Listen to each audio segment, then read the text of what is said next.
Assalamualaikum warahmatullahi wabarakatuh. Okey, untuk minggu ini kita akan belajar tentang salah satu teori dalam perkembangan personality, iaitu teori psikososial. Kita belajar tentang perkembangan manusia dari lahir sehingga ke peringkat yang tua. Itu kita kenali sebagai teori psikososial yang dipelopori oleh Erik Erikson. Sedikit pengenalan tentang Erik Erikson, iaitu dikenali sebagai Erich Homburger Erikson, merupakan nama sebenar beliau lah. Okey, beliau dilahirkan pada 15 Jun 1902 di Frankfurt, Germany, dan meninggal dunia pada 12 Mei 1994. Erik Erikson ini merupakan seorang tokoh psikologi yang membentuk satu teori yang komprehensif tentang perkembangan manusia berdasarkan jangka masa kehidupan seseorang manusia.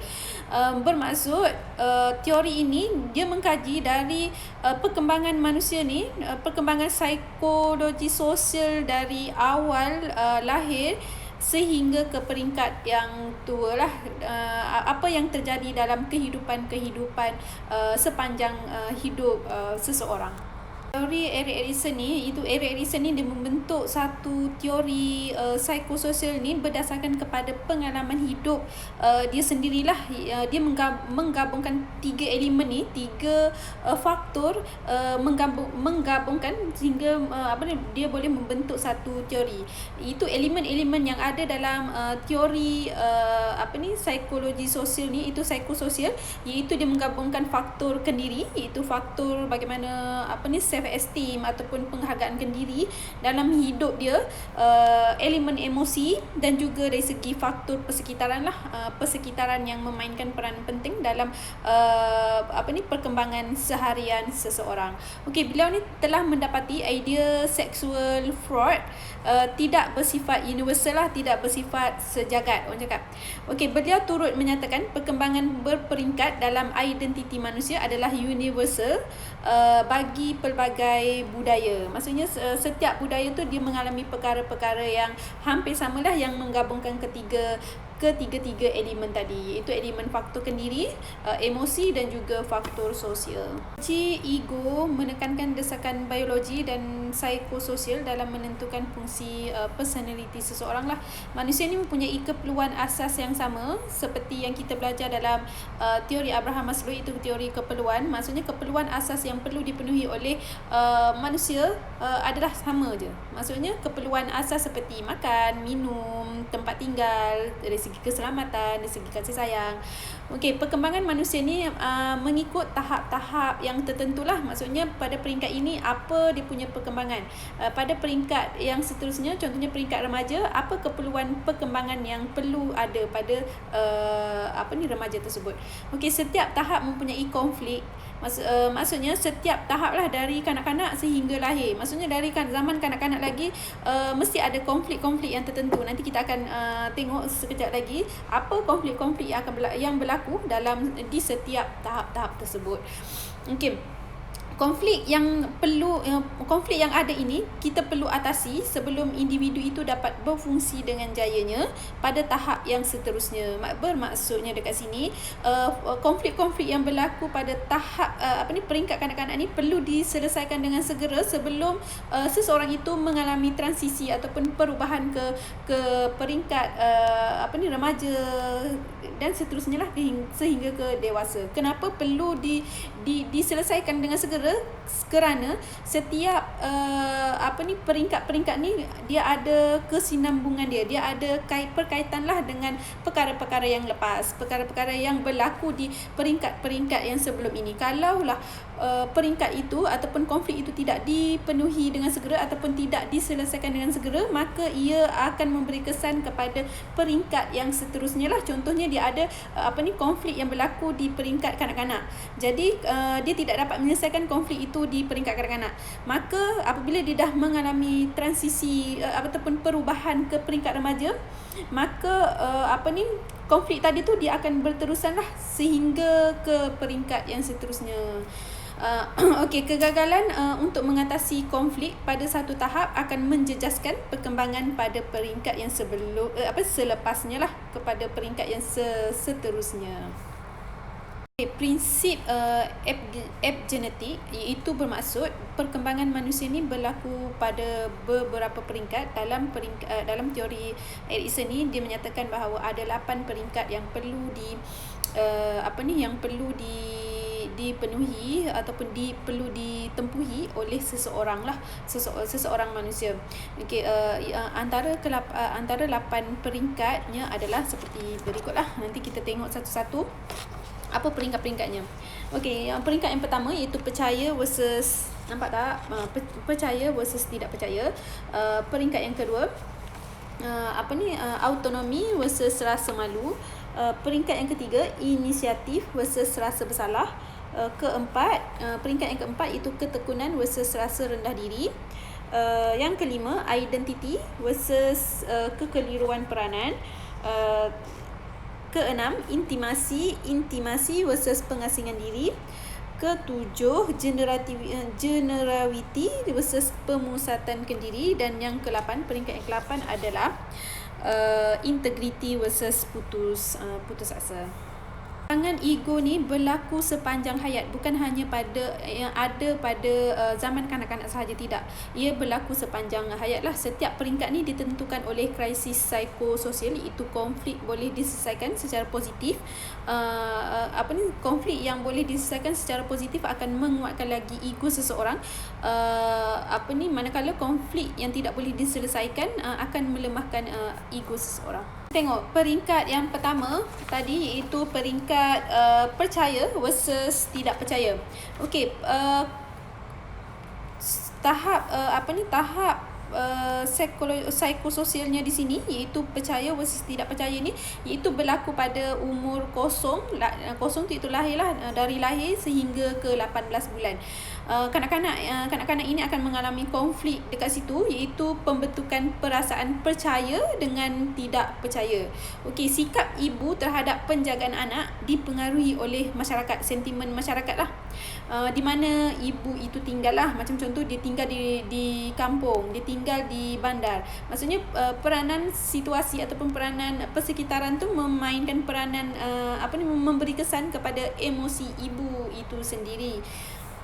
Jika masyarakat ni memandang tinggi kepada peranan ibu, contohnya memberi sokongan yang penuh kepada ibu untuk mengasuh dalam pengasuhan anak dari segi penyusuan ataupun pengasuhan dan juga penjagaan anak, maka ibu ni akan lebih positif lah terhadap penjagaan dia. Maka dia akan, emosi dia lagi stabil lah, contohnya lah kan. Emosi dia lagi stabil, maka emosi dia tu akan memberi kesan kepada penjagaan anak dia. Maka akan melahirkan ataupun memberi emosi yang gembira kepada anak dia. Okey, kasih sayang dan perhatian menyebabkan bayi ni memiliki perasaan kepercayaan, trust kepada orang di sekelilingnya. Awak tengoklah dari segi pembentukan emosi kanak-kanak ni, orang persekitaran dia, orang sekeliling dia memberi kesan ataupun memberi impact lah kepada bayi itu, emosi bayi itu sendiri. Secara tak langsung, bayi itu sudah memberi kepercayaan kepada ibunya dan juga orang di sekeliling dia lah.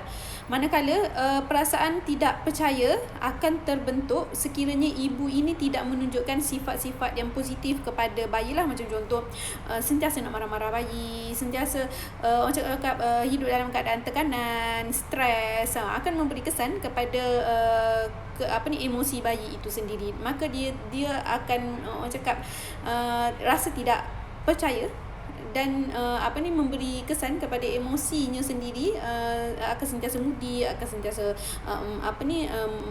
marah, meraung, menangis kan. Okey, Erikson juga percaya bahawa cara menguatkan kepercayaan itu adalah dengan pendekatan agama. Kita tengoklah dari segi agama Islam kita sendiri pun, kita disuruh ataupun disuruhlah untuk memberi pengasuhan yang terbaik lah untuk anak-anak, sebab anak-anak ni adalah seperti kain putih kan, kita yang mencorakkan kain putih itu, sama ada nak corak lakaran hitam semua ataupun nak mencorakkan kehidupan yang berwarna-warni.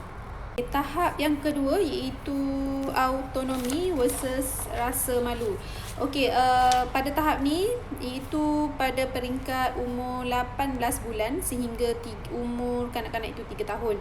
Okey, konflik yang berlaku pada tahap ini iaitu mempunyai kuasa ataupun kita kenali sebagai autonomi lah. Autonomi iaitu kuasa, dan kawalan kendiri akan terbentuk jika ibu bapa ni memberi bimbingan yang sebaik mungkin kepada anak-anak dan menghasilkan perasaan yang positif, memberi kesan yang positif, memberi tindakan yang positif lah terhadap orang lain dan juga dia berasa bangga. Okey, nilai yang timbul di sini adalah will, iaitu kehendak ataupun kuasa untuk membuat keputusan dan penilaian dan dengan bebas atau mengawal dengan kemahuan sendiri. Macam contoh dekat sini, pada peringkat ini kita tengok biasanya kanak-kanak pada peringkat ini dia mengalami kita train dia untuk toilet training lah kan. Maksudnya train untuk kanak-kanak buang pampers lah orang cakap. Maksudnya tidak lagi memakai pampers. Jadi dekat sini dia berlaku konflik tau. Dengan kita ada ibu bapa yang jenis rigid. Tahu kan rigid ni yang jenis semua kena ikut peraturan-peraturan dia lah. Dan ada juga ibu bapa yang jenis pengabaian. Maksudnya jenis tak kisah. Maksudnya dia lantaklah nak jadi apa pun kan. Okay. Jadi dekat sini anak-anak tu sentiasa bayi ataupun kanak-kanak pada peringkat ini dia nak sendiri, nak buat sendiri kan. Jadi kalau ibu bapa terlampau memaksa, maka dia rasa macam autonomi dekat diri dia tu tak ada. Maksudnya dia tidak boleh nak buat keputusan sendiri. Jadi secara tak langsung ataupun akan memberi kesan kepada dia akan rasa rendah diri ataupun rasa malu lah. Okey, jika ibu bapa terlalu memanjakan anak, yang memanjakan anak pun tidak boleh juga, dan yang terlampau keras, terlampau tegas pun tidak boleh jugalah dengan mereka. Kanak-kanak ini akan mengalami perasaan bahawa dirinya lemah lah. Maksudnya dia rasa macam dia tidak dihargai. Okey, dan boleh membawa kepada perasaan malu dan juga ragu-ragu. Contohnya ibu bapa dia sentiasa nak suruh buat sendiri. Contohnya dia nak minum air tumpahkan, mak dia macam marah, mak dia yang tuangkan air. Jadi dekat situ dia rasa macam dia tidak boleh nak buatkan sesuatu. Jadi dekat situ dia akan rasa malu-malu lah, rasa ragu-ragu terhadap kebolehan diri dia sendiri. Sedangkan dia boleh buat, tetapi mak dan ayah dia ada satu perasaan ragu-ragu dekat dia. Okey, dalam membuat keputusan dan juga dia untuk mengawal keadaan. Untuk peringkat yang ketiga pula iaitu inisiatif versus rasa bersalah. Okey, berlaku kepada kanak-kanak iaitu umur 4 hingga 6 tahun. Konflik di dalam perkembangan ini pada tahap ini adalah kanak-kanak pada peringkat ini dia ni menjadi seorang yang sangat ingin tahu. Semua benda dia nak tahulah apa yang berlaku dalam persekitaran dia. Jadi dia banyak tanyalah kan. Itu dia nak tanya, ini dia nak tanya. Okey, jadi imajinasi dia ni juga pada peringkat ini dia sangat aktif. Berkhayal menjadi orang dewasa. Biasalah main peranan kan. Contohnya dia main masak-masak kan. Main role play iaitu jadi seorang yang guru, seorang doktor. Itu role play lah. Okey, jika kanak-kanak ni dihukum, mereka ni akan rasa sangat bersalah. Sebab dekat sini dia punya moral kanak-kanak tu sangat tinggi tau.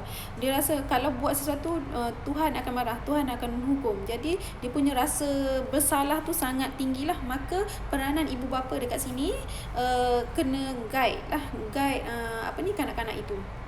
Okey, jika kanak-kanak ni dihukum ni, mereka akan rasa sangat bersalah lah. Sebab dia ni orang yang kanak-kanak pada peringkat ni sangat suci, orang cakap kan, sangat-sangat murni. Dia tak pandai nak bohong, dia tak pandai nak berkata dia sentiasa berkata benar lah. Okey, maka ibu bapa dia harus meletakkan matlamat hidup pada anak-anak dia. Okey, manakala peringkat yang keempat pula iaitu kita kenali sebagai peringkat ketekunan versus rasa rendah diri. Okey, ia berlaku pada umur kanak-kanak 6 hingga ke 11 tahun. Apa konflik yang berlaku pada peringkat ini iaitu kanak-kanak pada peringkat ini biasanya dia dah ke sekolah rendah lah biasanya kan. dia dah banyak bergaul dengan, dari segi sosial dia dah banyak bergaul dengan kawan, dia dah banyak bergaul dengan guru, rakan-rakan sebaya dia lah. Okey, guru ni dah anggap penting dalam kehidupan mereka, sebab apa yang dikata oleh guru ni itulah yang dia akan ikut. Even mak ayah dia pun dia rasa macam tak betul lagi. Cikgu lah segala-galanya bagi dia pada peringkat ini. Okey, guru sikap industri. Okey, guru dianggap penting dalam kehidupan mereka lah. Sikap industri, iaitu sikap belajar. Industri ni adalah sikap belajar menyempurnakan tugas. Apa yang diberi, task yang diberi oleh guru di sekolah, dia seboleh mungkin kanak-kanak ni akan menyelesaikan task tersebut lah. Apabila gagal, contohlah guru dia nak suruh buatkan sesuatu tapi dia salah buatlah contohnya, ataupun dia melakukan kesalahan sedikit. Jadi dia punya perasaan bersalah tu sehingga menyebabkan perasaan inferiority dalam diri dia. Dia rasa macam rendah diri. Dia rasa macam, alah, aku tak boleh buat sama dengan kawan-kawan aku buat. Kawan-kawan aku puji. Kawan-kawan aku, guru aku puji. Apa hasil kajian aku, ataupun hasil yang aku buat, ataupun apa yang kerja aku buat ni ada salah. Jadi dia rasa macam sangat rendah diri lah, sebab dia rasa dia tak boleh. Tu konflik yang bermain dekat situ lah. Bermain pada peringkat itu. Okey, nilai daya saing menjadi mereka lebih bersedia untuk berperanan untuk orang dewasa nanti. Sebab tu saya cakap tadi di awal-awal tadi, setiap konflik ni kita perlu selesaikan dengan segera. Perlu selesaikan pada peringkat itu juga. Jangan sampai kita mengalami perubahan ataupun transisi ke peringkat yang seterusnya, sebab akan menjadi masalah lah kepada seseorang. Contoh, pada peringkat keempat ni dia ada rasa bersalah pada diri dia kan, sebab dia tak boleh buat sama macam orang lain buat. Jadi ibu bapa, guru yang perlu memainkan peranan dekat situ, bahawasanya guide dia, bahawasanya tak semestinya yang salah itu terus dihukum. Tak, maksudnya yang salah itu perlu diperbaiki dan cuba lagi dan diperbaiki supaya jadi betul, supaya sentiasa orang cakap ada perubahan lah dekat situ. Maka boleh menghilangkan orang cakap rasa bersalah dia tu.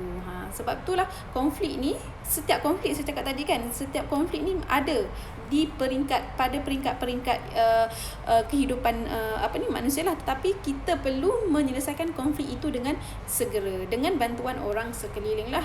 Yang utamanya adalah peranan yang paling penting adalah ibu bapa, guru-guru, dan diri kita sendiri lah, rakan-rakan dan rakan-rakan juga. Okay, untuk tahap yang kelima, iaitu identiti versus kecelaruan peranan. Okey, biasanya berlaku pada peringkat umur 12 bulan sehingga 18 bulan. Okey, kalau kita tengok dari segi umur tu, kanak-kanak tadi dia dah mengalami transisi, iaitu perubahan dari zaman kanak-kanak ke awal remaja kan. Okey, konflik yang timbul dekat sini adalah konflik dia nak lawan identiti diri dia, dan juga dia keliru tentang peranan dia. Okey, individu yang berjaya untuk mengatasi pada tahap sebelumnya, contoh tadi konflik tadi, ketekunan versus rasa rendah diri tadi, dia berjaya mengatasi konflik tu, maka ia akan berkembang menjadi remaja yang mempunyai identiti lah. Maksudnya dia kenal jati diri dia. Okey, kesedaran mengenai keunikan yang ada pada diri dia lah. Dia boleh mengetahui ataupun dia boleh mengesan apa kebolehan dia dan juga apa kelemahan yang dia ada. Okey, manakala timbul kekeliruan peranan pula, macam contoh dari segi dia nak membuat keputusan mengenai identiti pekerjaan dia, apa yang dia nak buat. Contohnya dia seorang student, sama ada dia nak berperanan sebagai seorang student ataupun jadi berperanan di rumah, sedangkan di rumah dia berperanan sebagai anak. Apa yang harus tanggungjawab yang dia perlu lakukan lah. Macam contoh tengok remaja dia suka kepada kebebasan. Okey, jadi dia sedikit rasa macam nakkan kebebasan. Itulah maksud dari segi di zaman remaja itu sendiri, dia nakkan waktu dia sendiri, dia nak bebas keluar dengan kawan-kawan dia. Tetapi dia ada satu halangan dekat situ, di mana dia mempunyai peranan dia sebagai seorang pelajar yang perlu dia penuhi, seperti belajar, tuition, maka di rumah juga dia ada halangan juga dekat situ. Dia berperanan sebagai anak kepada ibu bapa dia lah. Maka tanggungjawab dia perlu lagi-lagi anak sulung lah, maksudnya dia perlu buat kerja rumah, dia perlu buat kerja sekolah. Jadi dia terpaksa akur lah, yang dia tidak boleh keluar bersosial dengan kawan-kawan dia. Dekat situ berlakunya konflik, timbulnya konflik dekat situ. Maka ia perlu diselesaikan dengan segera pada ketika itu. Kala peringkat yang ke-6 iaitu intimasi dan versus pengasingan diri. Berlaku pada umur 18 tahun sehingga ke 35 tahun. Okey. Kita tengok kita dah habis babak kanak-kanak. Kita dah masuk kepada transisi remaja, awal remaja. Okey, yang ni dari awal remaja sehingga ke dewasa, sehingga ke pertengahan dewasa lah, ke umur 35 tahun tu. Maka konflik yang berlaku dekat sini itu intimasi lawan pengasingan diri. Intimasi ni itu kita nak berhubungan mesra. Kita ada kan dalam keperluan Abraham Maslow pun kita memerlukan kasih sayang dalam hidup kita. Dekat sini umur 18 tahun ke atas ni dia punya dia punya minat dia tu dah ke arah, orang cakap berkawan pun ke arah berlainan jantina, sebab dia nak dah ada perasaan ingin memilih pasangan hidup masing-masing lah, ingin mendapat kasih sayang daripada manusia lain lah selain ibu, bapa dan family dia. Okey. Dekat sini juga dia menjalinkan hubungan yang akrab lah, dan juga berlumba-lumba dalam mencari pasangan masing-masing. Okay, bagi mereka yang tidak dapat menjalinkan hubungan, dia tidak mempunyai kepuasan lah dalam hidup dia. Maksudnya contohnya dia dah berumur 30 tetapi dia masih lagi tidak ada pasangan hidup, contohlah kan. Okey, dia tengok kawan-kawan dia semua dah ada anak, dah beristeri, dah bersuami, dah ada girlfriend, dah ada boyfriend, dah ada tunang, sedangkan dia tak ada siapa-siapa pun. Maksudnya dia tidak mencari dan juga dia tidak dicari. Jadi dia akan ada satu pengasingan diri dalam hidup dia. Dia akan seboleh mungkin dia akan mengasingkan diri dari bersosial dengan kawan-kawan dia yang lain. Okey, begitu juga dengan khusus pengasingan diri sebab dia mengasingkan diri lah. Begitu juga dari segi pekerjaan lah. Biasanya biasanya pada peringkat ini selepas dah habis universiti, dah habis belajar, dia masuk ke alam remaja. Maka berlumba-lumba lah pula untuk mencari pekerjaan. Jadi bagi orang yang senang dapat pekerjaan ni, okeylah, dia hidup dengan gembira dengan kehidupan yang baru dia lah. Tapi bagi orang yang tidak berjaya pada waktu ini, dia mengalami konflik lah, nak cari kerja susah, berlakunya persaingan yang sangat sengit. Jadi dia tengok orang semua berjaya, dah ada anak, dah ada bini, dah ada pekerjaan yang tetap, apa semua. Dia sahaja yang masih terkontang-kanting lagi dalam kehidupan dia. Maka dia membuat pengasingan diri dalam hidup dia. Dia berundur dari bersosial, berundur ke belakang. Sebab dia mempunyai rasa nak mengasingkan diri dari kawan-kawan. Dia rasa bersalah, dia rasa macam rendah diri. Dia rasa rendah diri dengan hidup dia. Sebab saya cakap tadi, kena selesaikan segera konflik ini supaya nanti next stage nanti ke peringkat transisi ke peringkat seterusnya tidak akan lagi berlaku konflik tadi. Okey. Peringkat yang ke-7 iaitu generativity versus pemusatan kendiri. Okey, biasanya berlaku pada umur 35 tahun sehingga 60. Biasanya pada pertengahan dewasa sehingga ke akhir dewasa dan masuk kepada peringkat tua lah, iaitu 60 tahun. Apa konflik yang berlaku pada sebelum tu apa yang dimaksudkan dengan generativity? Okey, generativity ni iaitu usaha seseorang untuk memberi sumbangan dan perkhidmatan kepada generasi yang akan datang. Okey, apa konflik yang berlaku pada tahap ini, pada peringkat ini? Jika seseorang itu dah mengalami kegagalan yang lepas.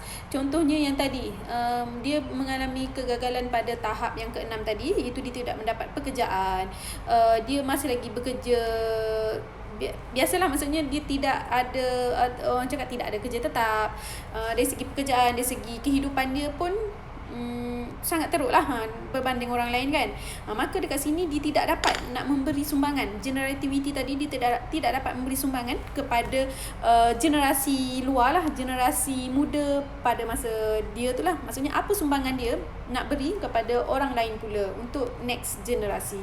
Jadi dekat situ dia berlaku konflik, maka dia proses meningkatkan karier yang produktif dan mengambil berat dengan pada generasi yang akan datang ni tidak adalah dalam hidup dia. Okey, dan pada peringkat yang ke-8 iaitu peringkat integrity versus putus asa. Okey, pada peringkat ini ia berlaku pada umur 60 tahun ke atas lah. Okey, apa konflik yang berlaku pada peringkat ini? Itu di mana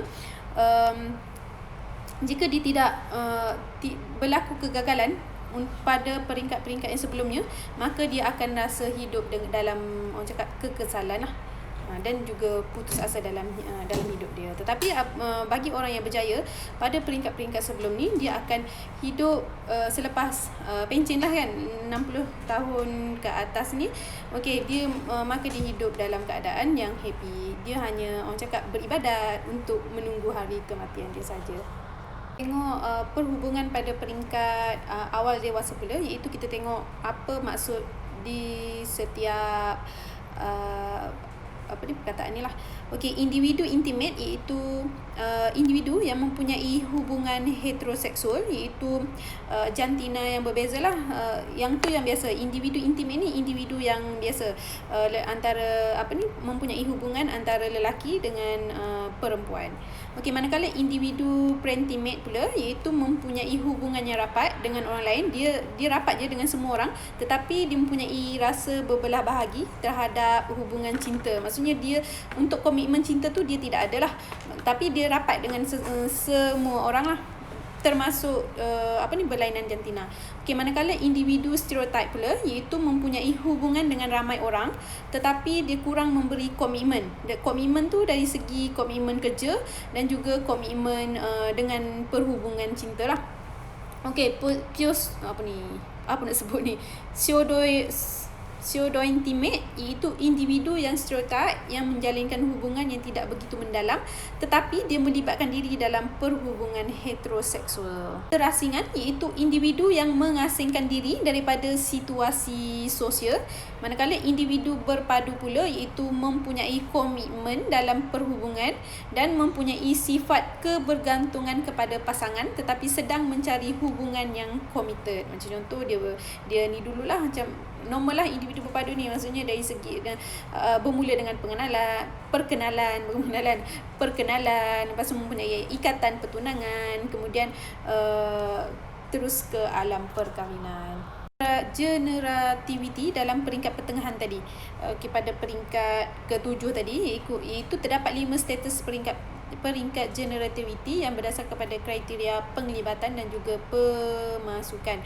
Penglibatan iaitu melibatkan tahap mengambil berat dalam perkembangan produktif diri sendiri dan orang lain, perkembangan ilmu dan juga perkongsian maklumat dengan orang lain, dengan masyarakat luar lah. Okey, manakala pemasukan pula iaitu melibatkan skop tanggungjawab seseorang, iaitu dari aspek siapa atau apakah yang akan dimasukkan atau dikeluarkan. Yang ni awak boleh tengoklah dalam modul saya sendiri dan juga slide yang saya akan kongsikan dalam LMS nanti. Generatif iaitu menggambarkan peringkat tertinggi dalam generativity. Penglibatan mereka dalam kerja sangat tinggi dan committed dalam perkembangan golongan muda. Okey, style konvensional pula iaitu bekerja secara ekstrim, kreatif dan produktif, rendah dalam pasukan kerana mereka dianggap golongan muda yang memerlukan bimbingan dan tidak dapat menerima apabila golongan muda bercanggah pendapat dengan mereka. Okey, style agentik pula, mereka yang sangat produktif dan memberi sumbangan kepada masyarakat. Okey, semangat berpasukan rendah kerana tidak mempunyai perasaan simpati kepada golongan muda dan hanya mementingkan dirinya. Yang ni dalam perkembangan generativity tadi, yang peringkat yang ke-7 tadi. Okey, manakala style komunal pula, iaitu mereka yang mengambil berat akan kebajikan generasi muda tetapi tidak begitu committed dalam perkembangan diri dia sendiri. Dia hanya mengambil berat dan juga memberi sumbanganlah kepada golongan muda. Okey, style ini adalah individu yang mengambil berat dan mempunyai perasaan simpati ataupun empati kepada golongan muda. Manakala style kekakuan pula, jenis golongan orang dewasa ni, iaitu golongan ini mempunyai tahap generativity yang paling rendah di mana rasa kepuasan diri sangat sedikit dan kurang minat untuk membantu generasi muda. Biasanya dia mengalami orang cakap konflik dekat sini lah, dan berlaku orang cakap kegagalan lah di peringkat ini. Sepaduan ego semasa tua, iaitu golongan tua memiliki grand generativity, iaitu satu keadaan di mana golongan tua menyumbang kepada kebajikan generasi muda dan dalam pada masa yang sama kepada perkembangan diri dia sendiri. Maksudnya dalam dia memberi sumbangan kepada masyarakat luar, dia juga memberi perkembangan dalam diri dia sendirilah untuk memainkan peranan diri dia sebagai seorang ayah, sebagai seorang datuk ataupun nenek, sebagai seorang anak kepada ayah dia dan atuk kepada cucu-cucu dia lah. Okey, segala sumbangan dari muda hingga ke pertengahan usia akan mempengaruhi kehidupan seseorang apabila dia dewasa kelak. Orang yang berjaya pada peringkat sebelum-sebelum ini, maka pada peringkat yang paling last tu dia dah orang cakap dia dah berpuas hatilah dalam hidup dia dan dia masih lagi orang cakap memberi sumbangan seperti sumbangan dia berbentuk kewangan ataupun sumbangan dari segi kudrat ataupun sumbangan dari segi ilmu. Dia menyampaikan ilmu dia lah kepada golongan-golongan muda. Okey, sekian sahaja. Itu sahaja untuk topik kali ini. Seperti biasalah, saya akan upload dalam LMS dan forum dekat LMS, video ni dalam YouTube, dan awak boleh jawab nota kuliah juga dalam LMS. Awak boleh jawab forum di LMS. Okey, sekian sahaja dari saya untuk kuliah kali ini. Okey, Assalamualaikum. Jumpa lagi minggu hadapan. Okey, Assalamualaikum warahmatullahi wabarakatuh.